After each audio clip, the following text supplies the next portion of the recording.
Kahuure, Director for Wildlife and National Parks. I am responsible for the entire country's national parks. We've come a long way since independence over the past 30 years. The Ministry and specifically the Directorate of Wildlife and National Parks has been spearheading various developments in our national parks or protected areas in the last 3 decades or so. For starters, we have seen major infrastructural developments in the northeast of the country, starting off with the Namibia Parks program, or the BMM Parks as it was previously known, the Bobatam, Dumo and Mamidi game parks.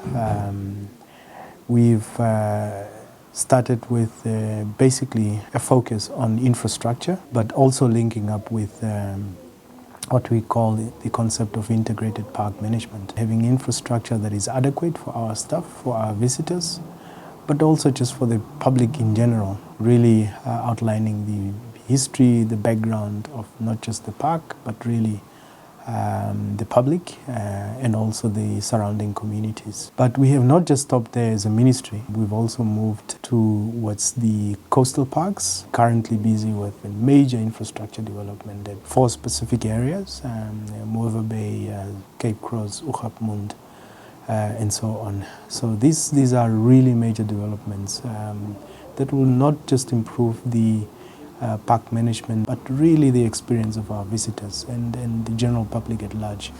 So from that perspective, we've also gone to the south of the country, moving along the same context of concept of integrated park management basically. And we've seen major developments, but not just those kind of developments. We've also seen tourism development plans being developed. And those tourism development plans really bring out the tourism opportunities to the general public, but really to the nation at large and those surrounding communities who are living either adjacent or within those protected areas. So from a holistic point of view, we've seen really major developments over the past 3 decades. We've seen in recent times really newer national parks being gazetted, and this is all improving the protection of not just our wildlife, but also specific species that are specially protected within our protected areas. And it's not just the wildlife, it's both fauna and flora, as you know. So from that perspective, really, we've seen major developments in improving the coverage from a land surface point of view. We've moved since independence basically from very little in terms of wildlife protection, but also general land coverage in terms of protected areas. And we pride ourselves these days, 3 decades into independence, that we, have covered over 42% of some form of conservation, and that's something to really be proud of after 3 decades. I think I would say the biggest success factor in our national parks really has been the ability to contribute towards the gross domestic product of the country. Tourism, as you know, pre-COVID has been a major contributor towards the gross domestic product of the country. But we've taken a knock in the last 2 years or so since we've been hit by the pandemic. But it's a sector that shows or demonstrates great potential, and it will continue to grow and bounce back once the pandemic really passes. We have the revised national strategy on wildlife crime and law enforcement, which is really the center strategy that we implement in order to address all issues around poaching and wildlife crime.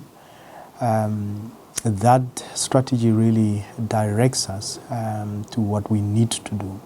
So we have major activities that we undertake, both inside our protected areas, but also outside our protected areas.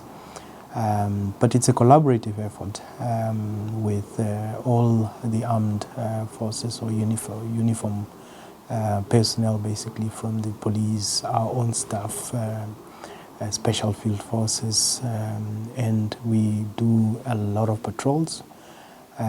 preventing what would be poachers, not just inside our protected areas, but also outside our protected areas. But generally, from a perspective of law enforcement, we undertake quite a number of preventative actions to prevent just this very fact of wildlife crime. We are trying to improve both our physical footprint within our protected areas, but also from a management perspective.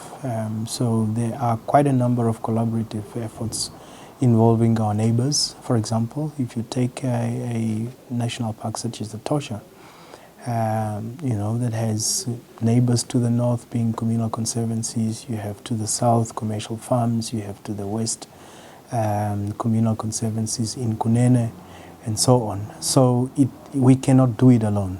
We can't do it by ourselves. It's really incredibly important that we collaborate with our neighbors to protect our wildlife. The public can support us quite a lot in the fight against wildlife crime.